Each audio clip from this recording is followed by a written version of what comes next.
تمام. خليها الليزر بوينتر.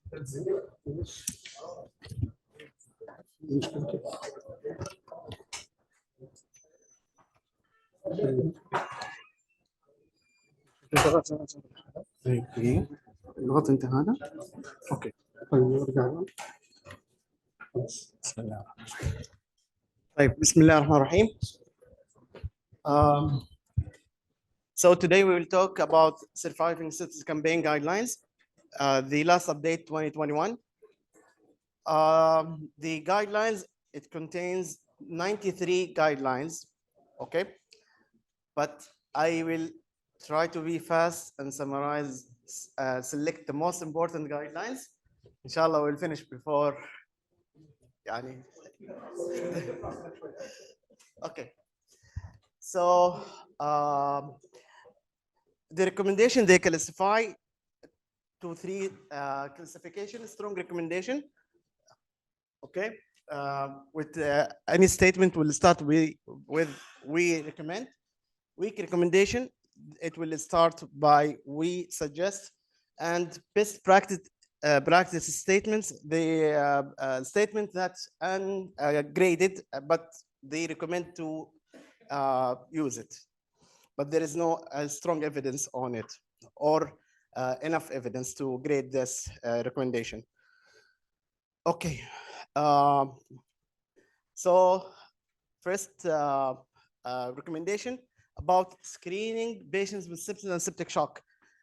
So here we recommend you against using Q-SOFA compared with SERS or Muse as a single screening tool for sepsis or septic shock.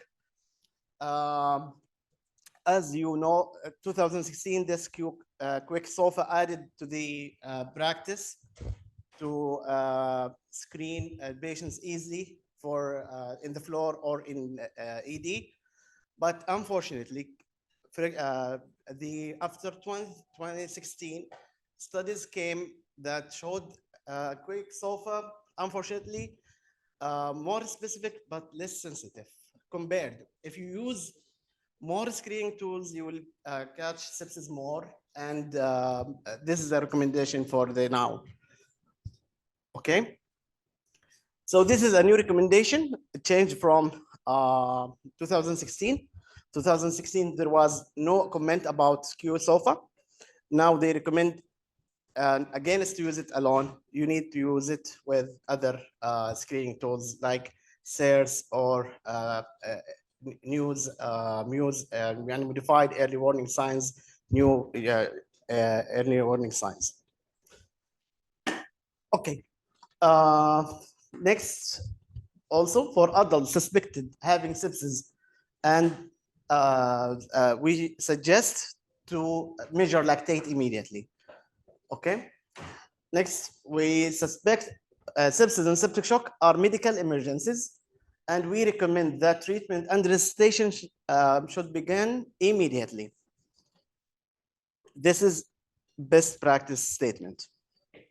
For patients with sepsis induced hypotension, hypoperfusion, or septic shock, we suggest that at least 30 ml per kg IV crystalloid fluid to be given within 3 hours. So here, this is a weak recommendation. Okay.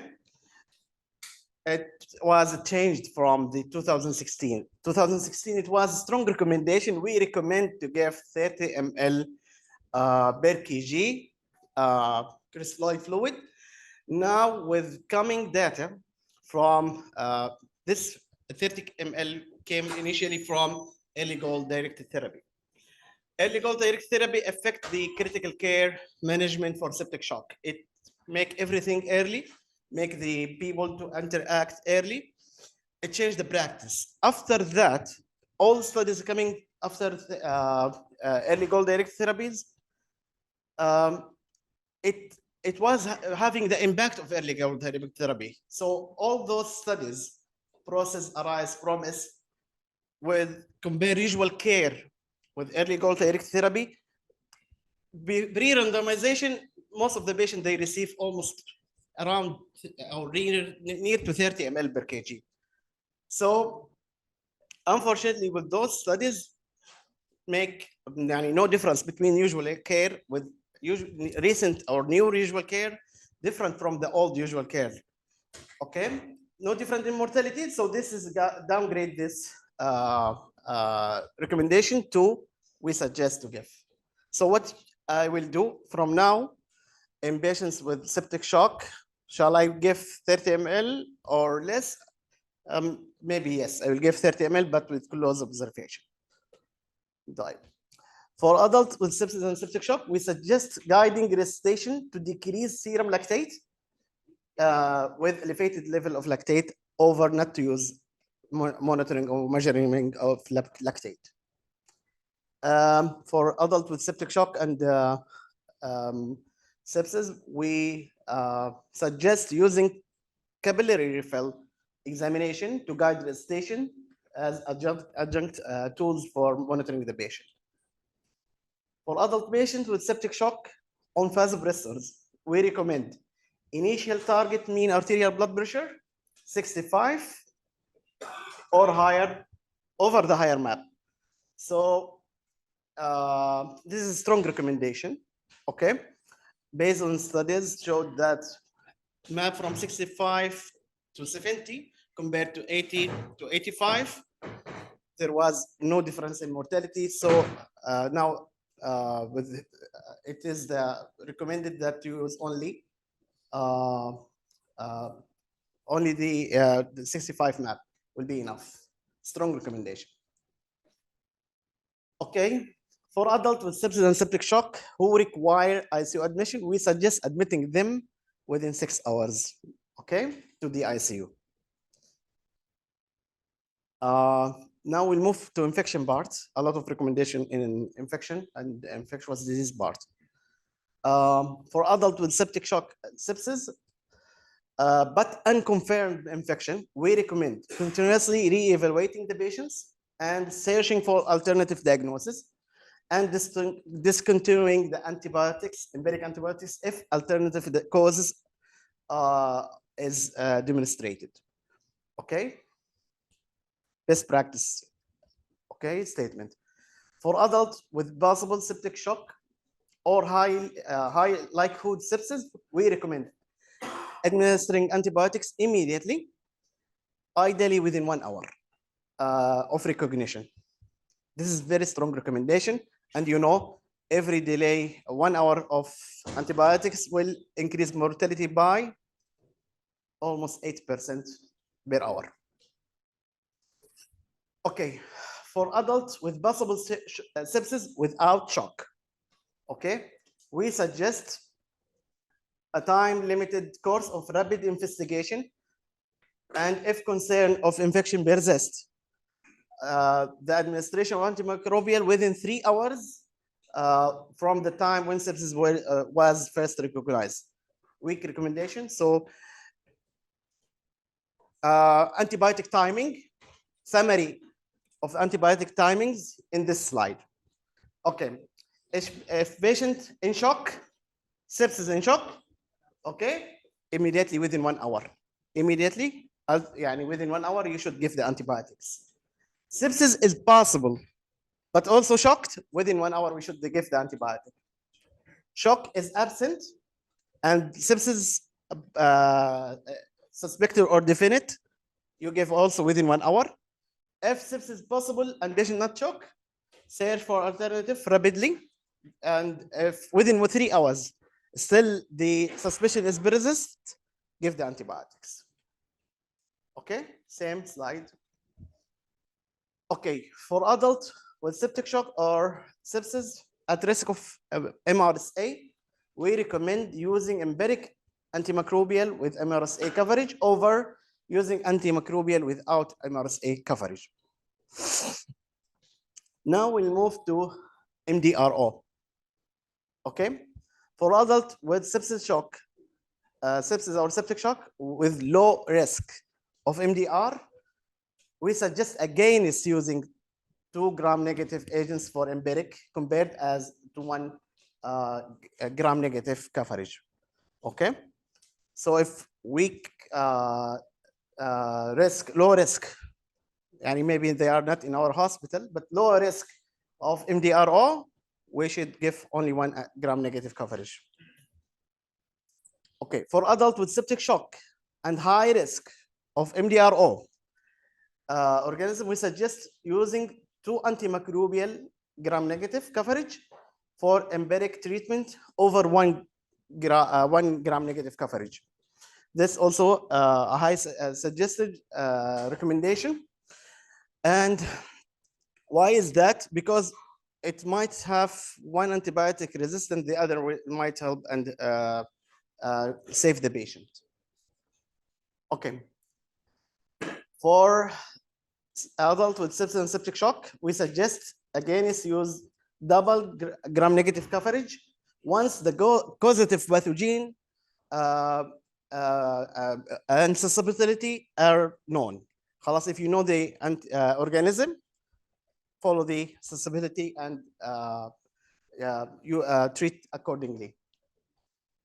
Okay, for adults with sepsis and septic shock and high risk of fungal infection, okay, we suggest using empirical antifungal over no antifungal coverage. Okay, so who's those high risk patients for antifungal? Candida colonization, okay, positive surrogate markers like beta-lactamase, neutropenic patients, immunosuppression, severity of illness, high Apache score, longer ICU stay, prolonged antibiotics, lines, HD catheter, presence with who injects drugs, the perforation, gastrointestinal and stomatic leak. Okay, emergency gastrointestinal and hepatobiliary surgery, acute renal failure, severe thermal injury, and prior surgery. Also, those for Cryptococcus, histoplasma, plastoplasma, and molds risk factor. We'll skip this slide.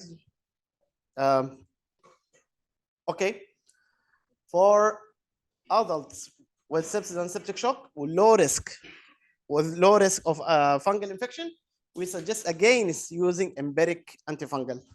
So if they are having high risk, you use empiric antifungal. If they are having low risk, please don't use antifungal. Okay, for adults with sepsis and septic shock, we recommend prompt removal of intravascular access devices if they are the source or possible source of the infection after securing the other new line. So if you have, for example, this is called source control. You need to control the source. An easier source for intensivist is to remove the line, right? Remove the line, put the new line, and you control the source. Okay. For adults with sepsis and septic shock, we suggest daily assessment for de-escalation of antimicrobial over fixed duration without daily assessment of de-escalation. Okay. Move to hemodynamics management. For adults with septic and septic shock, we recommend using crystalloid fluid as a first line of resuscitation. Strong recommendation. For adults with septic and sepsis shock, we suggest using balanced crystalloid in a state of normal saline for resuscitation. This is very important recommendation, and I hope everyone will apply it in his practice, because maybe in the past, a lot of normal saline were used, and it showed that really resuscitation with normal saline associated with metabolic, hypercoloremic metabolic acidosis, renal failure, and also increased mortality. This is showed clearly in some studies like SMART study. So balanced fluid, ringer lactate, for example, we have it here, associated with lower mortality. Okay. Okay. For adults with septic shock,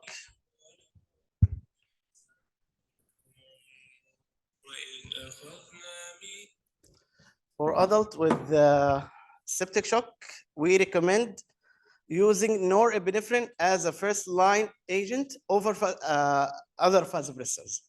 So any hypotensive patients, please start for him to restore the map. Initially, norepinephrine, okay? And the other pressors and the evidence on them. So number one, norepinephrine. Evidence on other pressors, for example, dopamine, good evidence. Vasopressin, moderate evidence. Low epinephrine, low. Angiotensin, very low. Okay. For adults with septic shock and sepsis with norepinephrine and still they are hypotensive, we suggest adding vasopressin and instead of escalation norepinephrine dose. Okay, very important. For adults with septic and septic shock and inadequate arterial map, still hypotensive, despite of norepinephrine and vasopressin, we suggest adding epinephrine. After that, no need to add anything. خلاص. For adults with septic shock and cardiac dysfunction, with persistent hypoperfusion, you can, despite of good resuscitation, reaching the adequate volume and blood pressure, we suggest adding dobutamine to norepinephrine or switch to epinephrine alone. Okay. For septic shock, we suggest starting vasopressor peripherally, okay, to restore MAB earlierly rather than waiting and delaying to start them for line insertion. Okay, so the time they give in the studies, less than 6 hours, good cannula, and it was having no harm, no necrosis, no extravasation. So if your patient hypotensive, I recommend that you start resuscitation with IV fluid and norepinephrine to restore the MAP earlier. Then if still hypotensive, for example, 1 2 hours, put your line and give the pressor through the line. Summary of the vasoactive agents. Use norepinephrine as this first line of pressors. Okay. MAB 65, consider arterial line insertion using vasopressor peripherally. Consider adding vasopressin if hypotension still. If there is cardiac dysfunction, dobutamine or switch to norepinephrine. Ventilation, I will not talk about them. They will be mentioned in ERDS. Only I will mention this one. For adult with sepsis and septic shock and hypoxemic respiratory failure, new recommendation that we suggest to use high flow nasal cannula. Dr. Hamdi. Over non-invasive ventilation. So if he is hypoxic, please use high flow over BiPAP or others. New recommendation that was not mentioned. Tamam. There is insufficient recommendation for high flow, BiPAP or non-invasive in patients, so no recommendation. This recommendation will be mentioned in the ERDS protocol. ECMO in the ERDS protocol, inshallah. For adult with septic shock, ongoing requirements of vasopressor, we suggest using corticosteroid. This is a new recommendation. Change from the previous recommendation. The previous recommendation was we suggest against using hydrocortisone in 2016. Now with from 2016 to till 2021, a lot of studies, adrenal study, showed no mortality benefit, but shorter duration of pressors, earlier resolution of shock, less renal failure, early discharge from ICU. So those secondary endpoints make the use of corticosteroid preferred. Transfusion, خلاص, we know it. We should have restrictive transfusion over the liberal transfusion. This is from 2008. And GI prophylaxis, DVT prophylaxis. Okay. Renal replacement therapy. The suggestion not to use renal replacement therapy if there is no strong indication to start the renal replacement therapy. Okay. Blood sugar should be controlled above 108 or equal, 180 or equal. Yeah, this is very important. Okay. For adults with septic shock and hypoperfusion induced lactic acidemia, we suggest against using sodium bicarb. ما ابغى اشوف صوديوم بايكارب تمام. To improve hemodynamics or to reduce vasopressor requirement. Okay.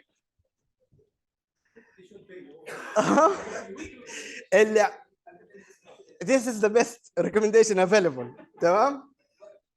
خلونا نروح. The next slide, it might give you a justification. For septic shock and severe metabolic acidosis, less than 7.2, and AKI, okay, not lactic acidosis, you can use sodium bicarb. Okay, this is very important also. You need to feed them early. And within 72 hours, you should discuss the goals of care. If your patient not improving within 72 hours, if you did everything, you start antibiotic, you control the source, everything, and still he is deteriorating, you need to discuss the family with the family goals of care. And thank you.